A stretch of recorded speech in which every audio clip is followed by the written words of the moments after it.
Buenas noches, bienvenidos al Criminalista Nocturno.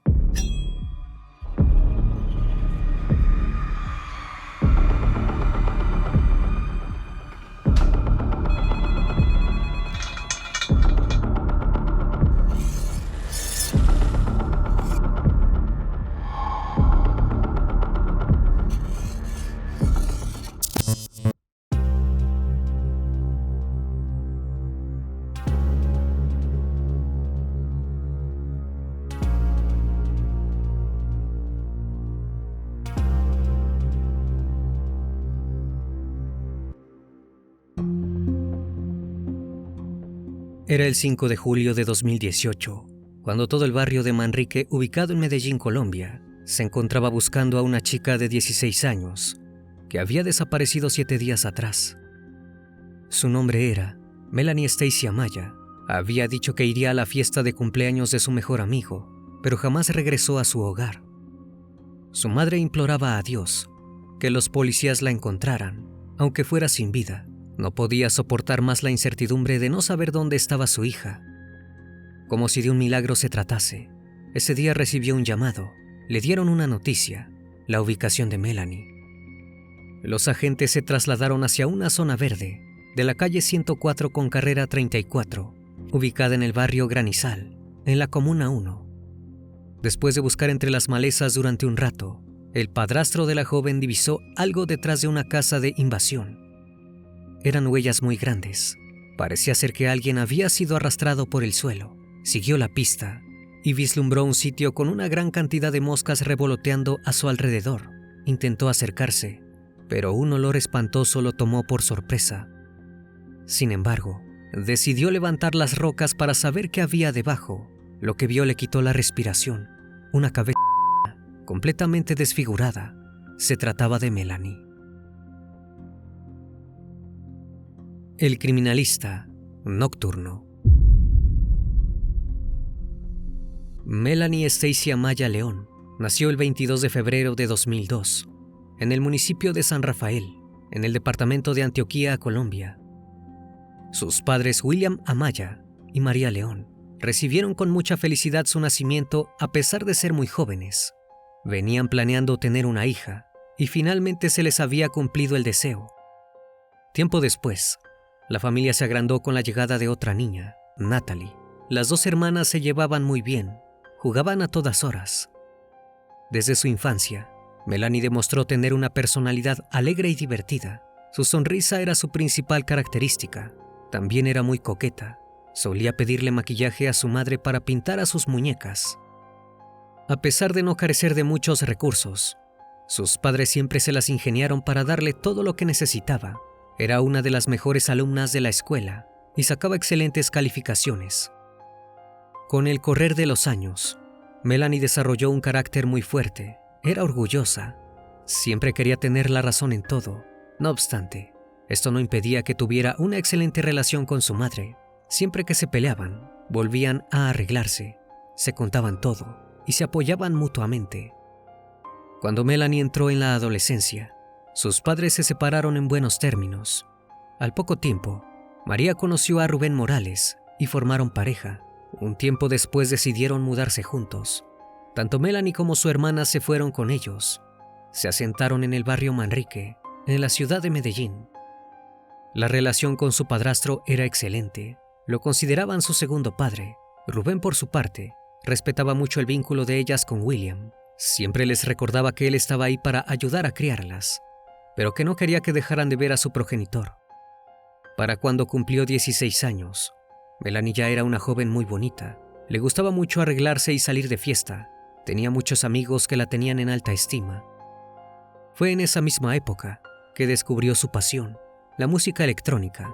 Decidió que quería dedicarse a ser DJ. Como sus familiares la apoyaban en todo, comenzaron a ahorrar para comprarle una consola. Estaban seguros de que cualquier cosa que hiciera sería excelente, ya que era sumamente inteligente. Sin embargo, Melanie jamás llegó a cumplir sus sueños. El jueves 28 de junio del año 2018, Melanie se encontraba maquillándose para ir a la fiesta de cumpleaños de Isaac, su mejor amigo. Si bien habían celebrado la semana anterior, estaban listos para otra fiesta. La misma sería en una discoteca ubicada en la carrera 45, una zona conocida por su vida nocturna. Cuando terminó de prepararse, le avisó a su madre que saldría. La mujer le pidió que se cuidara y que no regresara muy tarde. Le dio un abrazo y se despidió de ella. Melanie se subió a su Uber en dirección al boliche. Sin embargo, nunca llegó. Isaac arribó a la discoteca y notó la ausencia de su amiga. La música techno sonaba muy fuerte y el lugar estaba repleto. Comenzó a buscarla por todos lados. Al no encontrarla, comenzó a mandarle mensajes, pero Melanie no respondió.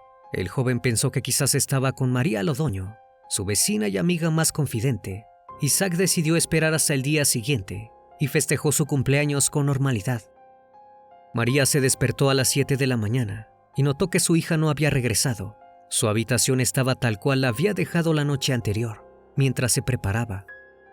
Preocupada, comenzó a llamarla por teléfono, pero el mismo no tenía tono. Si bien pensó que podría no tener batería y que Melanie quizás estaba en la casa de alguna amiga, le parecía por demás extraño que no hubiera intentado comunicarse con ella. Decidió llamar a Isaac. Él le dijo que Melanie jamás había llegado a la discoteca y que quizás estaba con una amiga. María se comunicó con todos los conocidos de su hija, pero no hubo señales. Nadie sabía cuál era su paradero.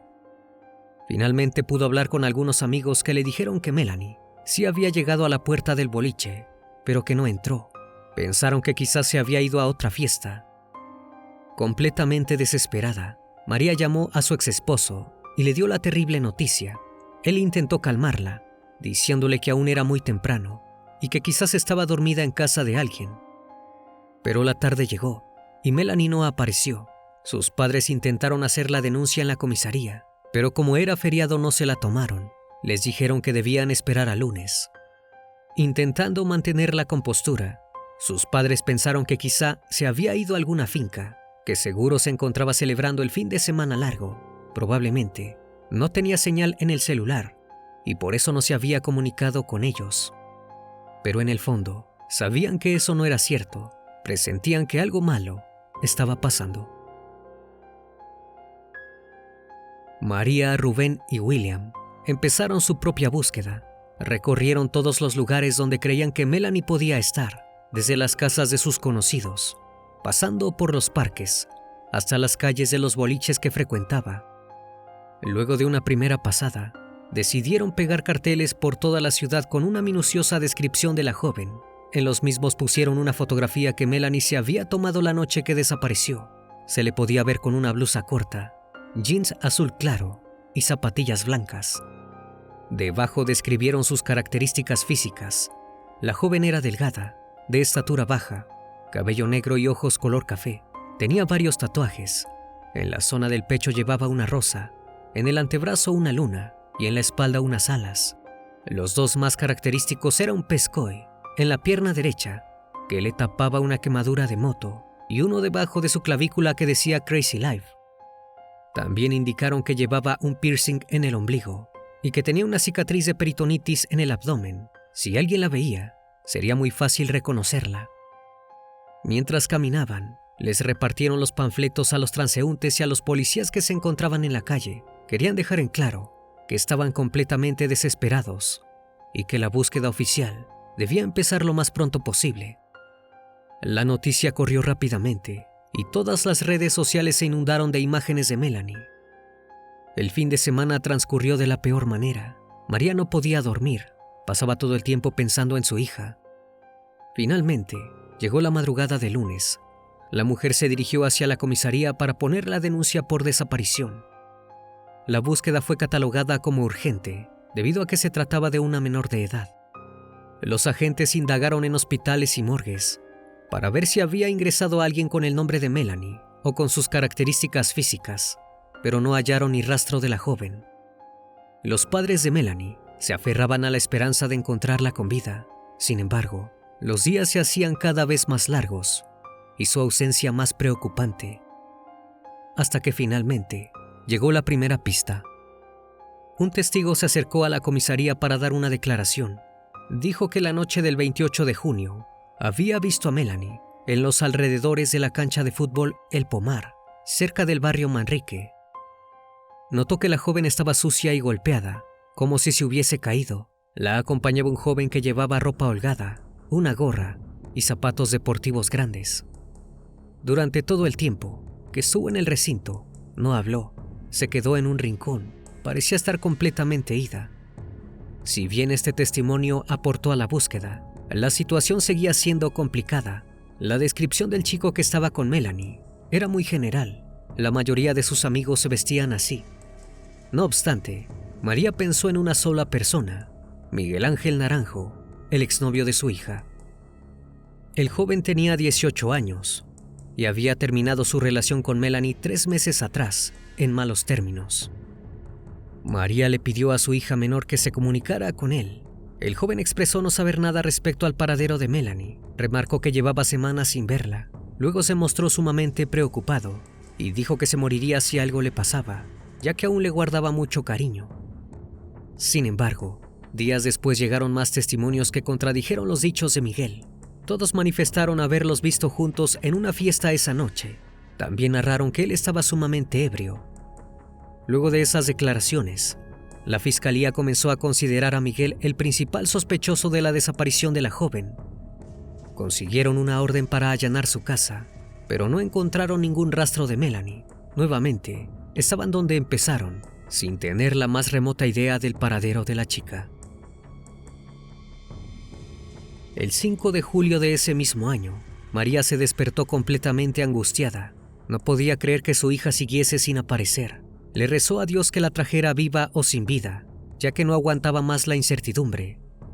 Sus plegarias fueron escuchadas, y ese mismo día, María recibió un llamado, pero lo que le dijeron no fue nada bueno. El número era desconocido, sin embargo la mujer no dudó en responder.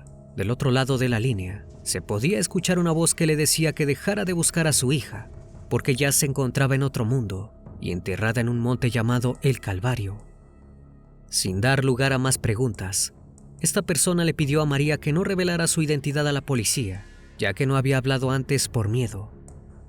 Después de que la llamada concluyó, María se dirigió rápidamente a la comisaría. Ya junto a su marido y 2 uniformados, emprendieron camino hacia el monte. También dio aviso a todas las personas que conocía para que los ayudaran con la búsqueda. Llegaron a la Comuna 1, en el barrio Granizal de Medellín, donde se encontraba el monte. El territorio era grande, tenía muchas entradas y estaba repleto de arbustos.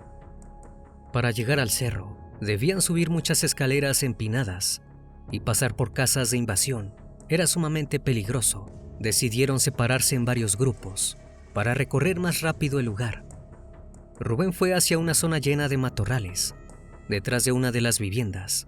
Notó que el piso estaba lleno de huellas grandes, como si hubieran arrastrado a alguien. Siguió el camino y observó un sitio con una gran cantidad de moscas revoloteando y un hedor penetrante. Agarró un palo y comenzó a mover las rocas que había en el suelo. Al voltear una de ellas, divisó algo terrible, una cabeza humana. De inmediato llamó a los policías que se encontraban buscando cerca de él. En un principio, pensaron que podía no tratarse de una persona, ya que en esa zona botaban animales.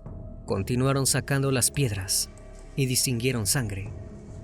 Finalmente pudieron ver bien el rostro. Estaba completamente desfigurado, pero se notaba que pertenecía a un cuerpo humano. María no paraba de llorar. No quería que fuera su hija. Natalie pensaba que se trataba de otra chica que también llevaba algún tiempo desaparecida. Toda la familia estaba en negación. Los agentes dieron aviso a los servicios de medicina forense. Cuando pudieron desenterrar el cuerpo, se despejaron todas las dudas. A pesar del ensañamiento, se podía vislumbrar el tatuaje en el pecho de la chica. Se encontraba completamente sin prenda alguna. Tenía la boca abierta llena de tierra, todos los dientes quebrados y uno de los ojos caído. También había algo muy extraño. La persona que la enterró tiró óxido de calcio sobre ella. El cuerpo fue exhumado por el Grupo de Criminalística y Desaparecidos del CTI, seccional de Medellín, y trasladado hacia el Instituto de Medicina Legal y Ciencias Forenses. Luego de algunas horas, los peritos confirmaron que se trataba nada más ni nada menos que de Melanie. Si bien su cuerpo presentaba signos de todo tipo de violencia, la causa del deceso fue por asfixia mecánica.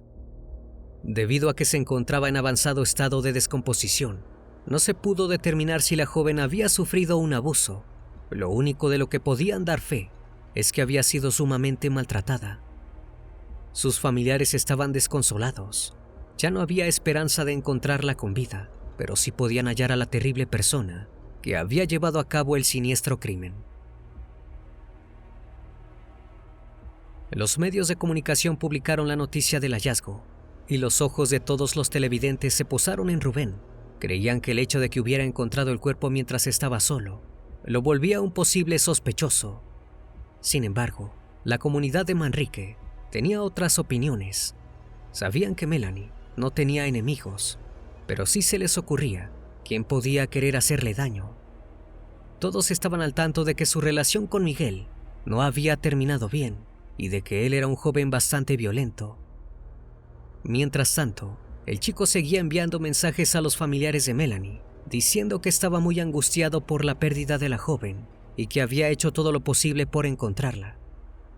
Pero ya nadie creía en él. Una horda de vecinos enfurecidos se presentó en su hogar para lincharlo. La policía aprovechó este suceso para trasladarlo a la comisaría, diciendo que lo resguardarían. No obstante, el verdadero objetivo era interrogarlo. La declaración fue rápida. El joven dijo que era inocente y se mostró muy seguro de sus dichos. Como no tenían pruebas en su contra, tuvieron que dejarlo ir.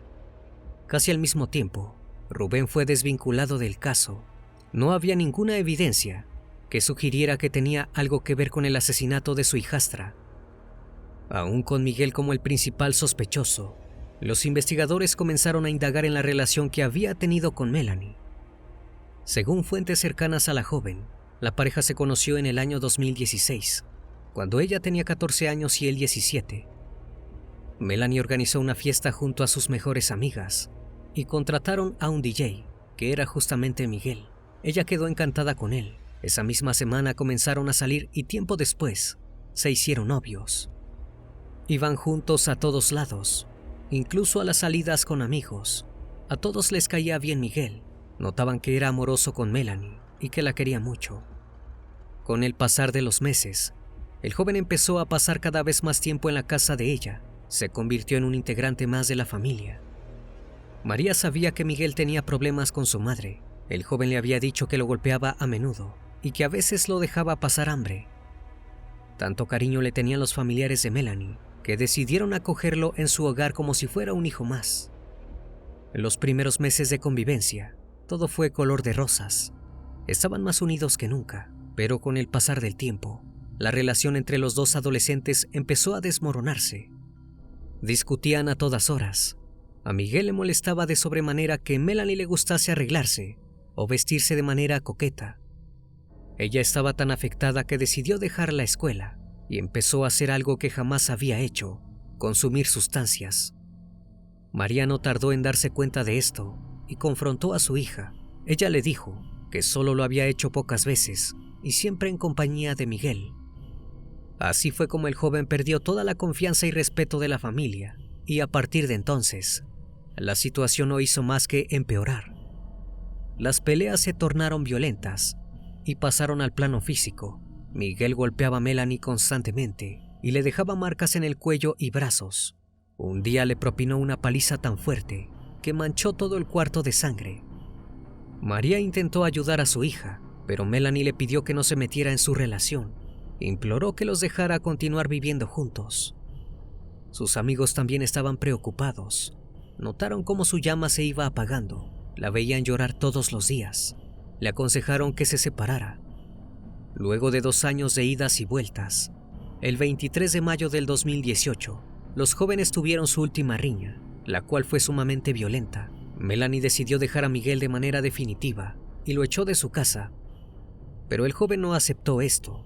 Comenzó a acosarla y a perseguirla por todos lados.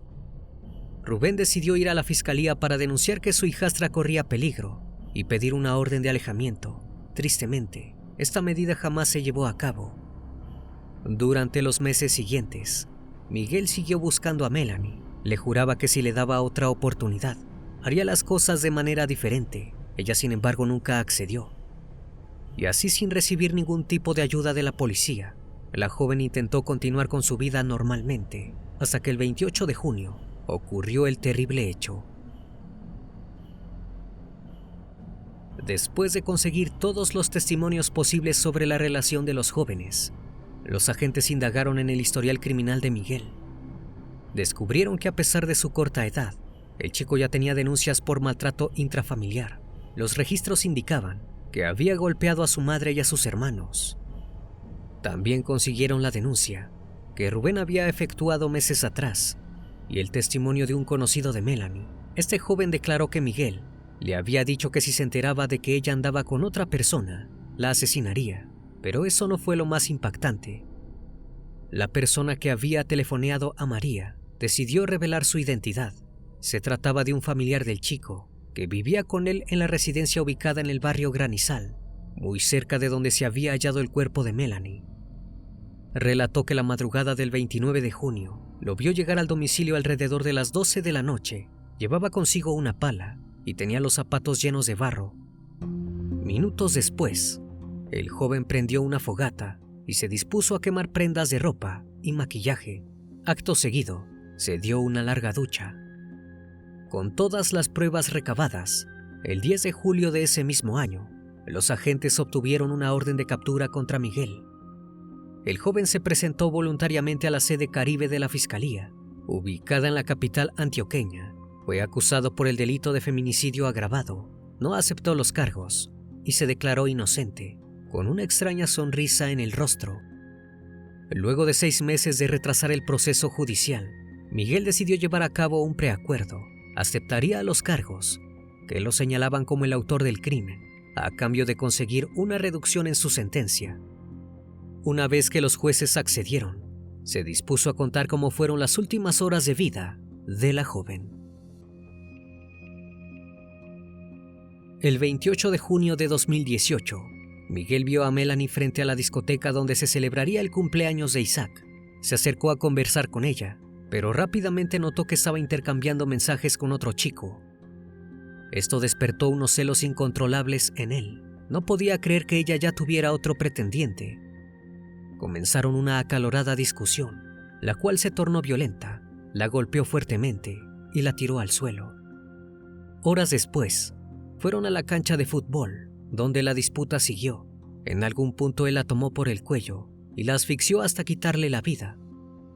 Cuando fue a ocultar el cuerpo, le roció cal encima, porque había visto una película donde la gente utilizaba esa sustancia para disipar el olor a descomposición. Luego volvió a su casa para quemar las prendas y las pertenencias de la joven.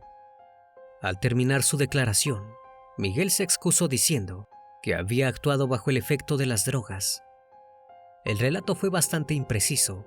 Miguel no quiso aclarar dónde ultimó a Melanie, ni cómo escondió el cuerpo. Los agentes asumieron que luego de llevarla al polideportivo, la persuadió para ir a conversar a solas cerca de donde la enterró. Solo tenían 2 certezas. Miguel era el culpable del feminicidio, y su móvil para cometer el crimen habían sido los celos y la obsesión. Los análisis psicológicos arrojaron que era una persona agresiva, posesiva y con carácter explosivo. Sin embargo, también probaron que estaba en pleno uso de sus facultades cuando cometió el crimen. Por lo tanto, debía enfrentarse al juicio. El viernes 18 de enero del 2019, luego de casi 7 meses del asesinato de la joven, se llevó a cabo la primera audiencia. La misma fue en el Palacio de Justicia, ubicado en la Alpujarra. Miguel fue encontrado culpable del cargo de feminicidio agravado y sentenciado a 34 años y 8 meses de prisión. Después de oír la decisión del jurado, le pidió perdón a la familia de Melanie y a la sociedad. Lo trasladaron a la cárcel Pedregal de la ciudad de Medellín.